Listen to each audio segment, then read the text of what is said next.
네, 저희 어제 몇 가지 리니어 리그레션의 종류들 몇 가지 보여드렸고요. 아무런 규제가 없는 리니어 리그레션, 그 다음에 규제 종류만 잠깐 좀 볼까요? 네. 머신러닝의 기본적인 목적은 어떤 손실 함수 또는 비용 함수라고 부르는 그 함수의 최소값을 찾는 게 머신러닝의 목적인 경우들이 대부분입니다. 그러니까 예를 들어서 우리가 숫자를 예측하는 경우라면 그 예측값과 실제값 사이의 그 차이, 그게 오차겠죠. 그 오차들의 제곱의 평균이 최소화가 될 수 있는 그런 예측값들을 찾는 게 우리의 목표겠죠. 그죠? 그래서 MSA를 최소로 할 수 있는 그 특성 값들 앞에 곱해주는 개수를 찾는 게 그게 우리의 목적인데, 규제라고 하는 거는, 규제라고 하는 거는 그 훈련 세트에서 너무 과대적합이 되는 경우에 훈련 세트에서는 그 점수가 좋지만, 이렇게 일반화돼서 훈련되지 않은 테스트 세트에서 그 너무 점수가 안 좋은 그런 경우를 방지하기 위해서 일부러 비용 함수의 크기를 늘려버리는 거예요. 그러니까 일부러 오차를 더 크게 주는 그런 것을 규제라고 얘기를 합니다.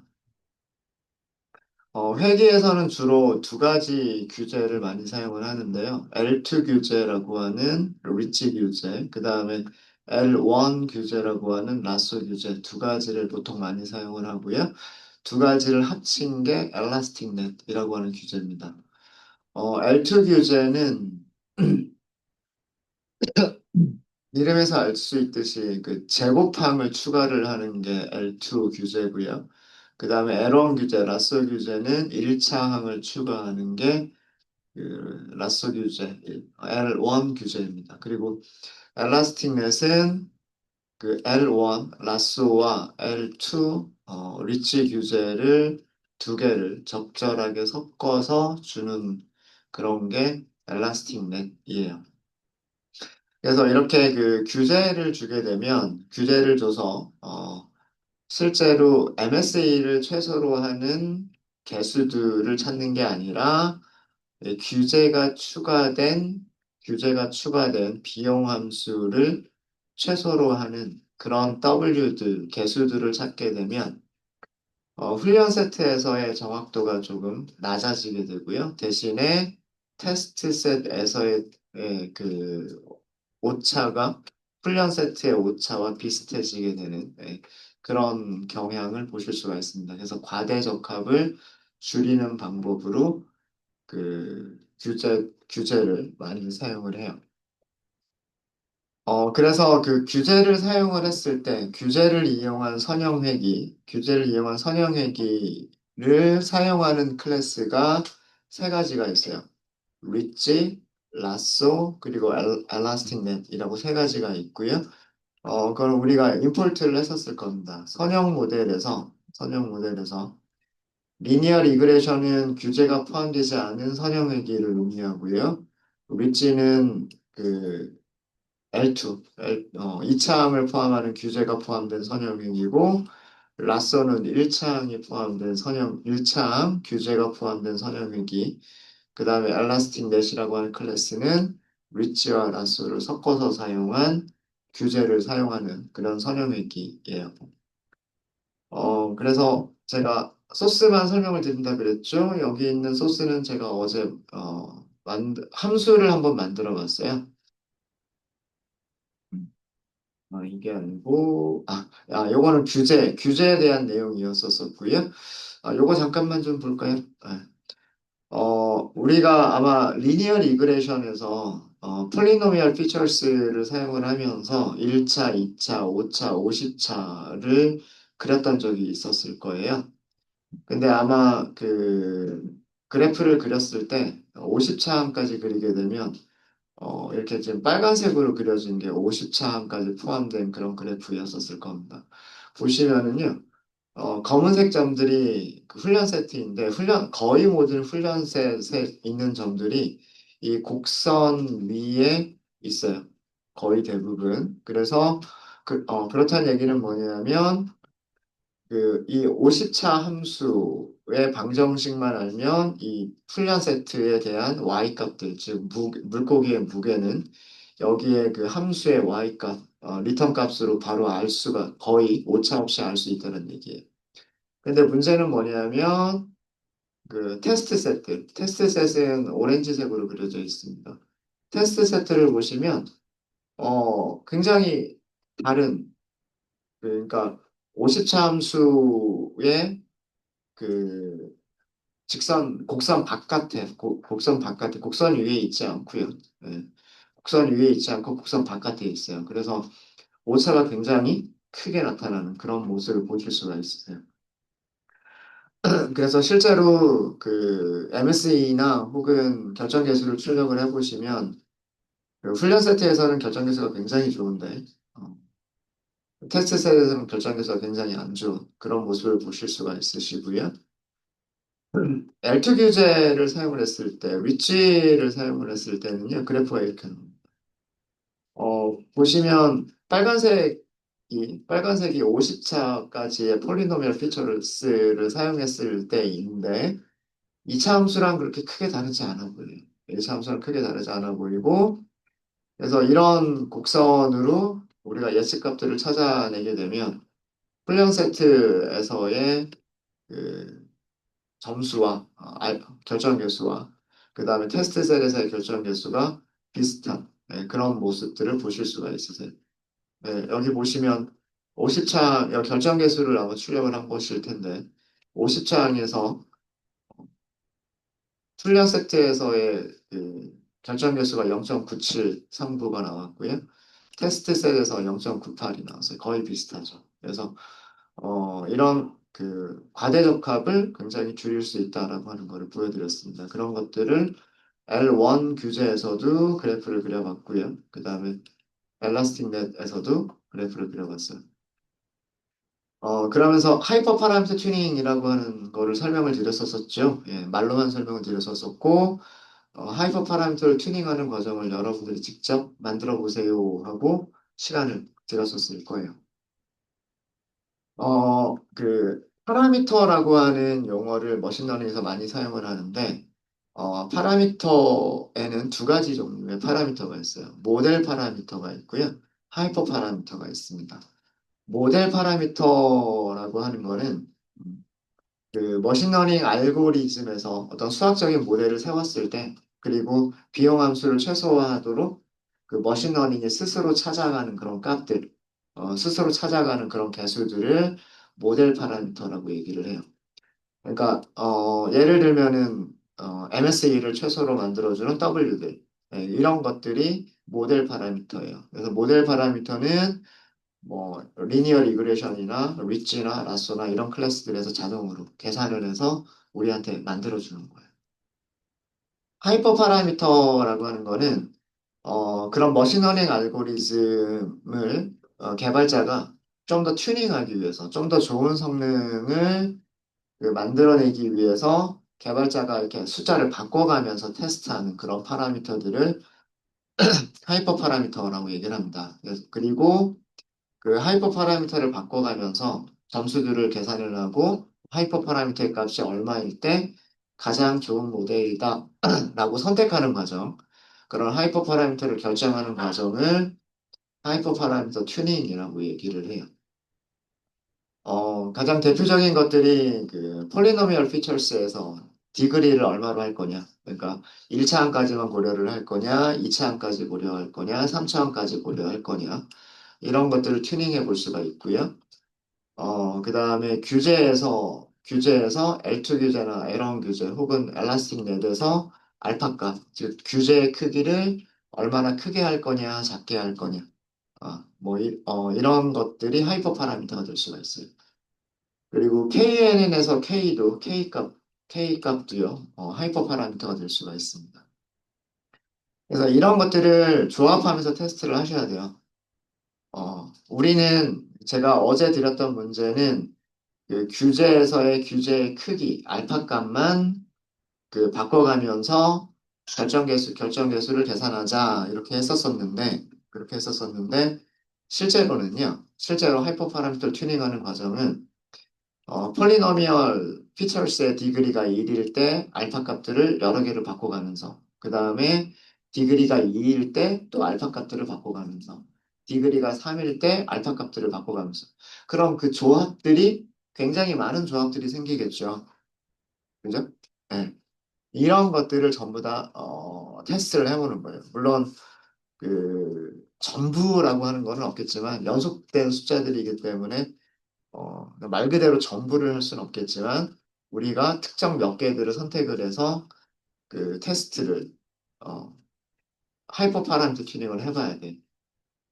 그러니까 예를 들어서 폴리노미얼 피처스의 디그리를 뭐 1, 2, 3 뭐 이렇게 하면서 10차항까지 고려를 해보겠다. 한 10개 정도를 선택해 볼 수가 있는 거고 그 다음에 규제에서 알파 값을 뭐 0.001, 0.01, 0.1, 그 다음에 뭐 1.0, 뭐 1.5, 뭐 10, 100, 뭐 이런 식으로 만약에 한다라고 치면 여기서 경우의 수가 10가지가 나오고 뭐 여기서 경우의 수가 뭐 6가지가 나온다. 그러면 조합해서 나오는 경우의 수가 60가지. 60가지를 테스트를 해봐야 되는 거야. 음,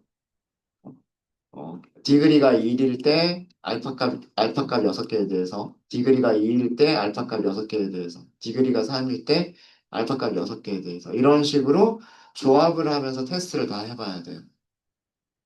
그러니까 우리가 같은 코드를 60번 반복해서 쓸 수는 없겠죠. 그러니까 우리가 직접 함수를 만들거나 아니면 하이퍼 파라미터를 튜닝하기 위해서 만들어진 함수가 있어요. 네, 나중에 크로스 밸리데이션이라고 하는 교차 검증이라고 하는 걸 설명을 드릴 텐데 그런 교차 검증이라고 하는 과정을 통해서 파라미터들을 바꿔가면서 그 모델들을 테스트해보는 그런 과정을 해볼 수가 있습니다. 그러면서 어떤 경우에 훈련 세트와 테스트 세트 사이에 가장 그 차이가 적으냐 그리고 훈련 세트와 테스트 세트에서 그 차이가 가장 적은 모델을 우리가 최종적인 모델로 선택하게 되는 거예요. 그런 전체적인 과정은 저희가 한번 나중에 직접 한번 해볼 거고요. 그 과정의 일부러 해보자라고 했었던 게 알파 값만 바꿔가면서 리치와 라쏘와 엘라스틱 넷을 비교를 해보자라고 했었었어요. 그죠? 네, 제가 작성했었던 코드, GitHub에는 전부 업데이트가 되어져 있고요. 코드만 잠깐 좀 설명을 드리면, 우선 우리는 물고기가 가지고 있는 4개의 특성을 전부 다 사용하기로 했습니다. 문제에서. 그죠? 랭스, 다이어고널, 하이트, 위드스. 4개의 특성들을 전부 다 사용하기로 했고요. 그리고 우리가 예측하고 싶은 거는 무게. 네, 그래서 특성 배열을 따로 만들었어요. 우리가 위쪽에서 코드에서 X라고 하는 특성 배열이 바뀌어 있었었기 때문에 그래서 터크라고 하는 농어에서 그 다음에 4개의 컬럼을 선택을 해서 2차원 배열로 만든 게 X 이게 특성 배열이고요. 그 다음에 퍼크는 죄송합니다. 웨이트라고 하는 컬럼만 선택을 해서 1차원 배열로 만들어준 게 Y. 그래서 여기가 특성 배열, 여기가 타겟 배열이고요. 특성 배열과 타겟 배열을 훈련 셋과 테스트 셋, 그리고 훈련 레이블과 테스트 레이블로 구분을 했어요. 나눴고, 테스트 사이즈는 25%, 훈련 세트는 65%가 될 거고요. 랜덤 스테이트는 42로 했습니다. 자, 함수를 설명을 드릴게요. Visualize R2Score라고 하는 함수로 만들었는데, 이 함수를 사용할 때에는 훈련셋과 훈련 레이블, 그 다음에 테스트셋과 테스트 레이블, 그 다음에 예측기. 그러니까 즉 머신러닝 모델을 의미합니다. 머신러닝 모델과 그 다음에 우리가 테스트해보는 알파 값들, 테스트해보는 알파 값들을 여기서는 배열로 받을 수 있도록 했어요. 배열로 받을 수 있도록 했고, 그 다음에 두 개의 리스트를 선언을 했습니다. 두 개의 리스트를 선언했는데, 첫 번째는 트레인 스코어라고 했고요. 두 번째는 테스트 스코어예요. 옆에 그 주석이 있지만, 알파를 우리는 여러 개를 테스트해 볼 거죠. 알파 값을 0.001, 0.01, 0.1, 1.0, 그 다음에 10, 100 이런 식으로 여러 개의 알파 값들을 비교를 할 거기 때문에 그 알파 값, 해당 알파 값에서 훈련 세트에서의 결정 개수를 계산할 수가 있을 거예요. 그래서 훈련 세트에서 결정 개수를 저장할 리스트를 선언한 거고요. 마찬가지로 그 특정 알파 값에 해당하는 테스트 셋에서 결정 개수 계산해서 저장할 리스트를 만들어 둔 거예요. 그래서 두 개의 비어있는 리스트를 만들었고요. 그 다음에, 알파를 어디서 사용을 해야 되냐면, 알파가 배열이라고 가정한 거예요. 이거는 알파가 배열이라고 가정을 하고, 여기에서 하나씩 값을 꺼내요. 음, 뭐, 처음에는 0.01, 뭐, 두 번째는 0.2, 0.01, 그 다음 0.1, 1.0, 10 이런 식으로 하나씩 꺼내게 될 거고요. 이 알파 값을 언제 사용을 하냐면 머신러닝 모델 객체를 생성할 때 알파 값을 사용을 할 거예요. 그러니까 규제의 크기가 A인 라sso 모델, 규제의 크기가 A인 리치 모델, 그 다음에 규제의 크기가 A인 엘라스틱 넷 모델 이런 식으로 머신러닝 모델을 머신러닝 모델을 생성할 때 알파 값을 사용을 할 겁니다. 저는 그 함수를 만들 때 이 에스티메이터가 문자열이라고 가정을 했어요. 문자열이라고. 생성된 객체를 받아오지 않았어요. 아마 그 제가 어제 수업 시간에 만들었던 함수하고 조금 다를 거예요. 조금 다르게 만들었는데 그 이유는 왜 그러냐면 라쏘라고 하는 모델을 먼저 생성을 해가지고 아규먼트를 주게 되면 라쏘를 기본값으로 만들었을 거 아니에요. 그죠? 어. 근데 우리는 라쏘라고 하는 모델을 생성할 때 알파 값을 바꿔서 라쏘를 생성할 거잖아요. 그죠? 예, 그래서 그, 그 머신러닝 모델의 이름을 주도록 했고요. 머신러닝 모델의 이름은 세 가지만 가능하도록 했어요. L1이냐, L2냐, 엘라스틱이냐. 물론 그 이외에 다른 문자열을 줄 수도 있는데 그 이외에 다른 문자열들은 처리하지 않겠다라고 했어요. 그러면서 에스티메이터로 사용할 수 있는 문자열은 L1이거나 L2거나 엘라스틱만 뭐할 거다. 뭐 이렇게 에러를 보여주게끔 했고요. 어, 그래서 그 여기에서 이 반복문이 어디까지가 반복문인지를 잘 보셔야 돼요. 여기까지가 반복문이에요.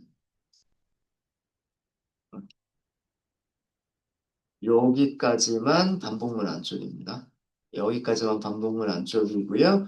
그 다음에 그래프를 그려주는 거는 반복문 바깥이에요. 지금 여기 그 보조선이 이렇게 그려져 있죠. 예, 그래프를 그리는 거는 반복문 바깥쪽이고, 어, 그래서 그 이 에스티메이터라고 하는 파라미터에 전달된 문자열에 따라서 규제가 설정된 라쏘 모델이나 리치 모델이나 혹은 엘라스틱 넷이라고 하는 객체가 생성되도록 했고요. 이제 그걸 가지고서 파이프라인을 생성합니다. 파이프라인에서는 디그리를 바꿔보자 하진 않았어요. 그죠? 그래서 폴리노미얼 피처스는 무조건 오차항으로 고정을 시켰고요. 그 다음에 스탠다드 스케일러를 두 번째 파이프로 연결을 했고, 그 다음 마지막 그 파이프는 위에서 생성된 라소나 립지나 엘라스틱 넷 중에서 하나가 여기 마지막에 들어가도록 했어요. 그러면 머신러닝 모델이 파이프라인이 생성이 됐고요. 그 생성된 파이프라인을 그 훈련 세트로 훈련을 시키죠. 여기 훈련 특성들이 있고요. 그 다음에 훈련 레이블이 있으니까 머신러닝 모델한테 어, 선형회귀의 MSE를 최소로 하는 W들을 찾아라 라고 FISH라고 하는 메서드를 호출을 한 겁니다. 실제로는 MSE만 최소로 하는 게 아니라 라쏘인 경우에는 MSE 플러스 1차항 규제, 그 다음에 리치인 경우에는 MSE 플러스 2차항 규제를 갖는 그런 그 비용 함수를 최소화해라라고 하는 게 이게 핏의 과정이에요. 그래서 훈련이 끝났죠. 여기서 훈련이 끝나게 되면 스코어를 계산할 수가 있습니다. 선형회귀, 리니어 리그레션도 마찬가지고요. 그 다음에 리치나 라쏘나 그리고 엘라스틱 넷도 마찬가지인데 스코어 메서드를 가지고 있어요. 스코어 메서드를 가지고 있는데 그 스코어 메서드가 계산해 주는 게 무엇을 계산해 주냐면 R2 스코어, 즉 그 결정 계수를 계산을 해줘요. 음. 여러분들 그거 기억나세요? 우리 분류에서 그 분류 모델에도 스코어라고 하는 메서드가 있었죠. 분류 모델에서 스코어는 뭐를 계산해 줬어요? 정확도, accuracy, 정확도를 계산해 줬었죠. 그러니까 accuracy score라고 하는 함수도 있고 매트릭에 보면 accuracy score 그다음에 뭐 precision score 그다음에 뭐 recall score 뭐 이런 것들을 계산해 주는 함수들이 따로 만들어져 있기도 한데 기본적으로 분류에서는 가장 기본으로 사용하는 게 정확도란 말이에요. 그래서 모든 분류 모델은 스코어라고 하는 메서드를 가지고 있는데 그 스코어라는 메서드가 accuracy score 함수하고 똑같은 기능을 해줘요. 회계도 마찬가지예요. 회계에서도요. 분류지표, 매트릭이죠. 분류지표, 죄송합니다. 회계지표, 회계지표로 사용하는 여러 가지 함수들이 있었어요. 그죠? MSE, mean squared error도 있었고, mean absolute error도 있었고, R2 squared도 있었고, 그죠? 걔네들이 하나하나 함수로도 만들어져 있었지만, 모든 모델, 그 회귀 모델들 안에는 또 스코어라고 하는 메서드를 가지고 있어요. 이 스코어 메서드는 그 MSE, MAE, 그 다음에 R2 세 가지 중에서 무엇을 계산해 주는 거냐면 R2를 계산해 줘요.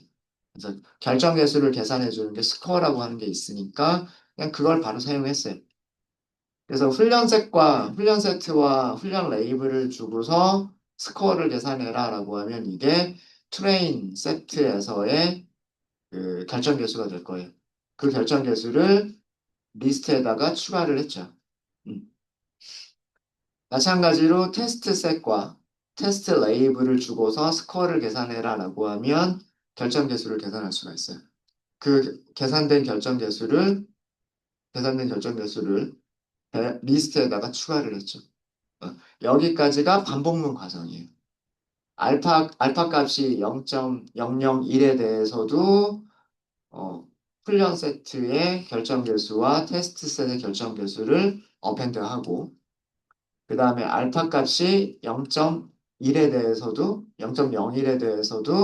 똑같이 결정 개수, 두 개의 결정 개수를 각각 리스트에 어펜드하고 그리고 세 번째 알파 값에 대해서도 각각 트레인 스코어스와 테스트 스코어스에다가 어펜드를 하는 거예요.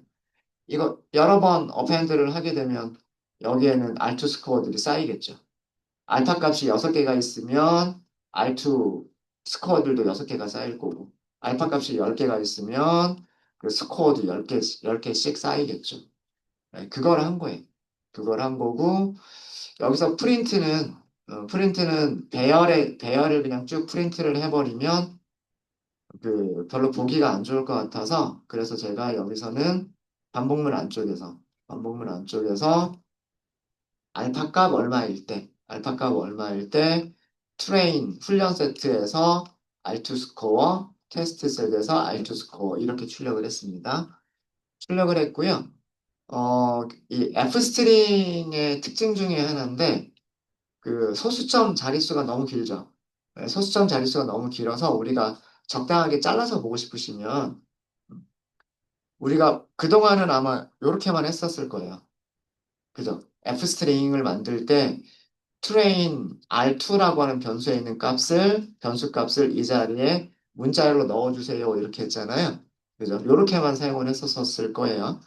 근데 여기다가 콜론을 쓰시는 거예요. 변수 이름 옆에다가 콜론을 쓰시고요. 그 다음에 포맷을 써주시면 돼요. 실수 타입인 경우에는 F라고 쓰시면 이게 실수 타입이란 뜻이에요. 그리고 점 3이라고 쓰는 거는 소수점 이하는 세 자리까지만 이란 뜻이에요. 소수점 이하는 세 자리까지만 표현하는 실수다. 이렇게 포맷을 주시는 거예요. 그래서 밑에 아마 출력된 거도 보시면은요. 결정 개수가 소수점 세 자리까지만 딱 표현이 될 거예요. 보시면. 네, 이렇게 해서 반복문이 끝나게 됩니다.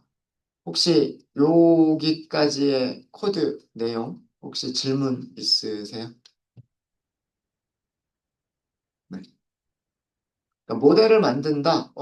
거의 근데 코드는 간단하죠. 네. 어, 그 다음에 파이프라인을 만든다. 파이프라인은 폴리노미얼 피처와 스탠다드 스케일러와 그 다음에 모델을 연결한다. 연결했으면 그 다음 단계는 훈련시킨다. 훈련시켰으면 점수를 계산한다. 다 이 순서예요. 그죠? 이제 그 다음에 여기서 훈련 세트에서의 결정 개수를 Y축으로, 그 다음에 테스트 셋에서의 결정 개수를 Y축으로 해서 선 그래프를 그렸어요. 선 그래프 그리는 거고요. 어, 레이블은 R제곱, 그 다음에 테스트 R제곱, 이렇게 레이블을 넣어주겠다라고 하는 거고요. 여기에 알파 값을 x로 알파 값을 사용한 게 아니라 로그 값을 사용을 했어요. 이거는 왜 그러냐면 알파 값이 0.1, 그 다음에 0.01, 그 다음에 알파 값 0.001 이런 것들을 사용을 할 거거든요. 알파 값들은 0.001, 0.01, 0.1 이렇게 사용을 할 거예요. 자, 이거를 만약에 우리가 그래프를 그린다라고 생각을 해볼게요. 그래프를 그린다고 생각해 보면, 자, 여기가 0.1이면 0.01은 여기 있을 거 아니에요. 0.001은 또 어디 있을까? 여기 있겠죠. 그죠? 네. 그러니까 그래프가 여기에서 알트 스코어가 그려질 거고 여기서 알트 스코어가 그려질 거고 여기서 알트 스코어가 그려질 거예요. 뭐 올라갈지 내려갈지는 모르겠지만 간격이요. 여기 간격하고 여기 간격하고 여기 간격하고가 일정하지가 않아요. 일정하지가 않아요. 게다가 더 큰 문제는 뭐냐면 더 큰 문제는 우리는 알파 값이 1일 때도 사용을 할 거고요. 그 다음에 10일 때도 사용을 할 거고요. 100은 어디가 있겠어요? 스케일대로만 그리면 100은 이쪽 끝에 가서 있겠죠. 그죠? 스케일이 되게 이상해질 수가 있는 스케일이 요 간격이 일정하지가 않아요. 우리가 알파 값을 1, 2, 3, 4 이렇게 변경하는 게 아니고 소수점 단위로 변경을 할 거기 때문에 그 그래프를 그리기 위해서 선그래프나 혹은 선점도를 그리기 위해서 간격이 일정하지가 않아요. 그래서 로그 값을 사용을 한 거예요. 로그 기억나세요? 기억은 네. 그냥 알고 있다라고 생각하고 넘어갈게요. 미수를 10으로 하는 로그 10은 1이에요, 값이. 미수를 10으로 하는, 그다음 10의 2승, 100이란 뜻이죠. 이거는 2예요. 미수 10으로 하는 10의 0승, 10의 0승은 얼마예요? 그냥 1이죠. 그죠? 얘는 0이에요. 그러니까 여기에 10의 몇 승이냐, 10의 0승이냐, 1승이냐, 2승이냐, 이게 로그를 취하게 되면 그 지수가 돼요. 지수가 돼요. 이렇게 한 이유는 자, 우리가 사용한 알파 값이 10의 마이너스 3승, 이게 0.001이란 말이에요. 그 다음에 10의 마이너스 2승 0.02를 사용을 했죠. 그 다음에 10의 마이너스 1승 0.2를 사용을 했죠. 이게 우리가 사용한 알파 값이에요. 우리가 사용한 알파 값이 0.001, 0.01, 0.2를 사용했단 말이에요. 여기다 로그를 씌우면 얘는 마이너스 3, 얘는 마이너스 2, 얘는 마이너스 1이 돼요. 어때요? 간격이 일정해지겠죠. 일정해지겠죠. 그래서 그 x축을 알파 값을 그대로 사용한 게 아니라 로그를 취한 알파 값으로 x축을 쓴 거예요. 네, 이건 약간의 트릭을 조금 사용을 한 거고요. 그 다음에 범례를 보여주겠다, 보조선 그려주겠다, x 레이블, y 레이블, 그리고 보여줘라 이렇게 했어요. 자, 알파 값을 제가 어떻게 선택을 했냐면 이거 기억나세요? 리스트 컴프레션으로 만들었어요. 마이너스 3에서 3까지니까 마이너스 3, 마이너스 2, 마이너스 1, 0, 1, 2 6개죠. 어, 그 6개에 대해서 10의 거듭 제곱으로 10의 거듭 제곱으로 하니까 10의 마이너스 3승, 10의 마이너스 2승, 10의 마이너스 1승, 그 다음에 10의 0승, 10의 1승, 10의 2승 이렇게 되는 거예요. 그래서 알파 값들은 이렇게 6개. 0.001, 0.01, 0.1, 1, 10, 100까지. 이렇게 6개의 알파 값을 만들었고요. 그 다음에 제가 만든 함수를 호출할 때 훈련 셋, 훈련 레이블, 테스트 셋, 테스트 레이블, 에런 규제, 그 다음에 알파 값을 뒀습니다. 여기 워닝이 있는데 일단 워닝은 일단 무시하고요. 무시하고 결과만 먼저 보면 알파 값이 0.1일 때 훈련 세트에서 결정 계수가 0.99, 테스트 세트에서 결정 계수가 0.98. 과대 적합이긴 하지만 그 차이가 많이 크지 않죠. 어, 알파 값이 0.01일 때 훈련 세트 거의 차이가 없어요. 0.991, 테스트 셋은 0.983, 여기도 거의 차이가 없습니다.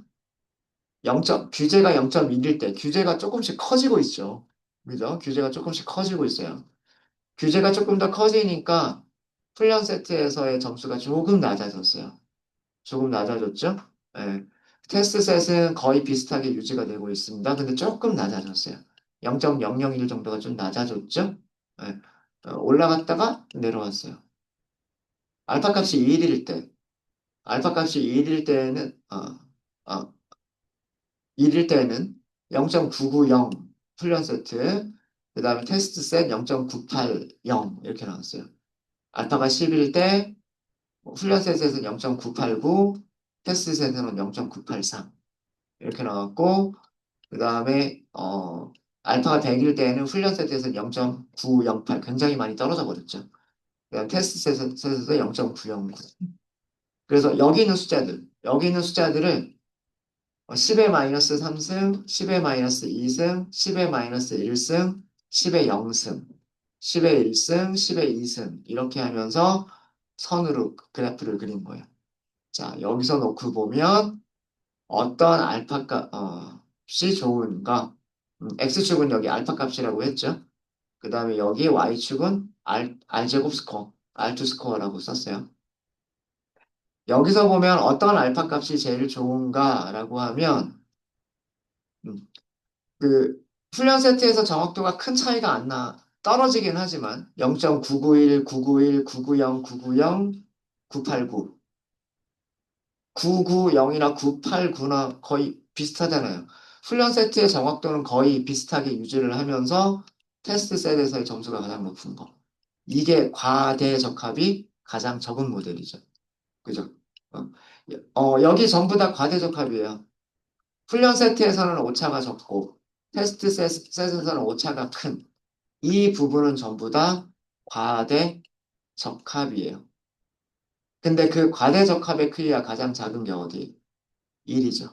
1. 그러니까 알파 값을 1로 했을 때 알파 값을 규제를 1이라는 크기만큼 규제를 줬을 때 훈련 세트에서의 정확 그 결정 개수와 테스트 세트에서의 결정 개수가 가장 낮더라. 이 과대 적합의 크기가 가장 작더라. 그럼 여기에서 하이퍼 파라미터를 튜닝할 때 우리가 선택할 수 있는 값은 1이 가장 좋겠다라고 하는 거예요. 규제를 더 많이 줘버리면 규제의 크기를 1보다 더 키워버리면은요, 지금 보시는 것처럼 그 정확도가 너무 떨어져요. 그러니까 오차가 너무 커지죠. 그죠? 0.99 정도의 정확도를, 결정 개수를 보여주던 녀석들이 0.99가 아니라 0.91 정도의 그 결정 개수로 훅 하고 떨어져 버리잖아요. 그러니까 이거는 규제가 너무 큰 거예요. 규제가 너무 커서 훈련 세트에서도 오차가 너무 큰 거고, 그 다음에 테스트 세트에서 오차가 너무 큰 거예요. 그러니까 이렇게 규제를 너무 크게 하면 안 되겠다. 그리고 규제를 1이라는 크기 정도로 하면 훈련 세트와 테스트 세트에서 거의 비슷한 점수로 우리가 예측을 할 수가 있겠다라고 하는 거를 보여주는 겁니다. 네. 그래프 이해되세요? 네, 그래프를 보시면서 우리가 어떤 알파 값을 선택을 해야 될 것인가 라고 하는 것도 이해를 하셔야 돼요. 여기 컨버전스 워닝이라고 하는 부분이 나오는데 이 부분은 저희가 오늘 경사강법이라고 하는 거를 그 원리를 이해하게 되면 이 워닝을 이해할 수 있어요. 그 최소값을 찾아가는 과정이잖아요. 비용함수, 그러니까 MSE 플러스 그 다음에 규제, 예, 인 회계에서의 비용함수는 mean squared error 그 다음에 더하기 규제 알파예요. 알파 규제. 어, 얘를 최소로 만들어주는 거를 찾아가는 과정인데 이 최소값을 찾아가는 과정을 우리가 정말 컴퓨팅 파워가 무한해가지고 무한히 반복할 수 있으면 언젠가는 최소값을 찾아갈 수가 있어요. 근데 어차피 어떤 한계 내에서 뭐 예를 들어서 반복문 100번 안에서 아니면 반복문 1000번 안에서 그런 한계 내에서 몇 번 반복을 해보고 가장 비슷한 최소값에 가장 비슷한 값을 찾는 거기 때문에 이게 수렴하지 않았다라고 하는 거를 그러니까 수렴한다라고 하는 거는 여기가 이 최소값까지 내려갔다라고 하는 게 수렴했다는 얘기고요. 최소값까지 내려가지 못했을 수도 있다란 뜻이야. 최소값까지. 근데 최소값 근방에는 가 있을 수가 있어요. 그래서 그 최소값의 위치가 어디냐라고 하는 그 수렴의 정도를 우리가 그 지정할 수가 있는데, 최소값으로 수렴했는지 안 했는지를 판단을 내릴 때 아직 최소값으로 수렴하지 않은 것 같다. 어, 그러니까 비용함수의 최소값으로 수렴하지 않은 것 같다라고 하는 그런 경고예요. 이 경고를 없애주기 위해서는 반복 횟수, 이터레이션 횟수를 늘려주면 어느 정도 해결을 할 수가 있어요. 근데 반복 횟수를 늘리더라도 해결이 안 되는 경우도 있기는 있습니다. 근데 대부분의 경우 반복 횟수를 늘려주시면 돼요. 네. 뭐 이런 식으로 그렸습니다. 이런 식으로 그렸고요. 그 다음에 L2 규제. 이거는 리치죠. 리치 규제를 사용한 거고요. 여기서는 경고가 안 나왔어요. 경고가 안 나왔고 그래프를 그려보시면은요. 그래프 그려보시면 규제가 아주 작을 때 훈련 세트에서는 굉장히 잘 맞추는데 테스트 세트에서는 굉장히 못 맞춰요. 규제를 조금 키웠어요. 규제를 조금 키웠더니 훈련 세트에서 조금 내려갔어요. 근데 테스트 세트에서는 엄청 좋아졌죠. 엄청 좋아졌어요. 규제를 조금 더 크게 했어요. 규제를 조금 더 크게 했더니 여기 훈련 세트는 당연히 조금 더 안 좋아졌어요. 안 좋아졌는데 테스트 세트는 또 좋아졌어요. 그죠? 규제를 더 키웠어요. 더 키웠더니 훈련 세트도 안 좋아지고 테스트 세트도 안 좋아지고 있어요. 이제 규제가 커지게 되면 둘 다 안 좋아지게 됩니다. 둘 다. 이게 굉장히 전형적인 하이퍼 파라미터 튜닝할 때 전형적인 모습이에요. 과대적 합이 굉장히 컸다가 과대적 합이 갑자기 훅 하고 줄어드는 경우가 있어요. 근데 규제가 커지다 보면 역시나 둘 다 못 맞추는. 예. 규제가 커지면 오차가 커진다는 얘기예요. 오차가 커지면 훈련 세트, 테스트 세트 전부 다 오차가 커진다는 얘기예요. 또 벌어질 수밖에 없어요. 그래서 여기서는 아주 딱 우리가 선택하기가 딱 좋아요. 알파 값 얼마일 때? 10에 마이너스 1승일 때. 그러니까 리치 규제에서는 알파 값을 0.1로 하는 게 가장 좋다. 그러니까 우리가 물고기 무게를 예측할 때에는 알파가 0.1일 때가 가장 좋다라고 하는 거를 지금 우리가 하이퍼 파라미터 튜닝으로 찾은 겁니다. 여기서는. 그 다음에 마지막엔 엘라스틱 넷 똑같은 거고요. 엘라스틱 넷은 약간 그 라쏘랑 비슷한 모습을 보여주고 있죠. 네, 쭉 둘 다 똑같이 쭉 내려가고 있어요. 둘 다 똑같이 쭉 내려가고 있고 어, 이 경우에는 규제를 어, 여기나 여기 요 차이를 보시면 실제 값을 볼까요? 0.991이나 0.983, 0.990, 0.984. 그죠? 여기가 조금 더 작긴 하군요. 과수적 합의 크기가. 그래서 규제를 10의 마이너스 3승으로 하거나 혹은 10의 마이너스 2승 요 정도의 값이 가장 좋다. 그러니까 엘라스틱 넷에서는 알파 값을 좀 더 작게 주시는 게 좋겠다라고 하는 거를 여기서 보실 수 있으세요. 1보다 큰 값은 안 좋아요. 그죠? 1보다 큰 값은 오차도 크고, 그 다음에 과소호적 합도 일어나고 있고, 예, 그런 모습이어서 1보다 큰 값은 안 좋고요. 0보다 작은 값들 중에서 10의 마이너스 2승이나 10의 마이너스 3승 정도의 알파 값이 가장 적당한 걸로 이 그래프에서는 보입니다. 네, 이렇게 해서 그 제가 GitHub에 올려드렸던 그 함수에 대한 설명과 그 다음에 그래프에 대한 설명을 드렸어요. 혹시 질문 있으실까요? 질문 없으십니까? 사이클런 문서 중에서 그 우리 L1 라쏘하고요. 그 다음에 엘라스틱 넷에서 그 경고가 떴었었는데 사이클런 리니어 모델 라쏘 이렇게 돼 있죠. 이거 클래스 이름이에요. 클래스 이름. 생성자를 보시면은요, 알파가 기본값이 1.0으로 되어져 있고요. 자, 여기에 뭐가 있냐면, 파라미터 중에서 맥스 이터라고 하는 게 있어요. 맥스 이터. 이게 반복하는 최대 횟수란 뜻이에요. 반복하는 최대 횟수. 그러니까 1000번까지 반복해서, 반복문 돌려서 그 비용함수를 그때까지의 비용함수 최소값, 그걸로 결정하겠다는 그런 뜻이에요.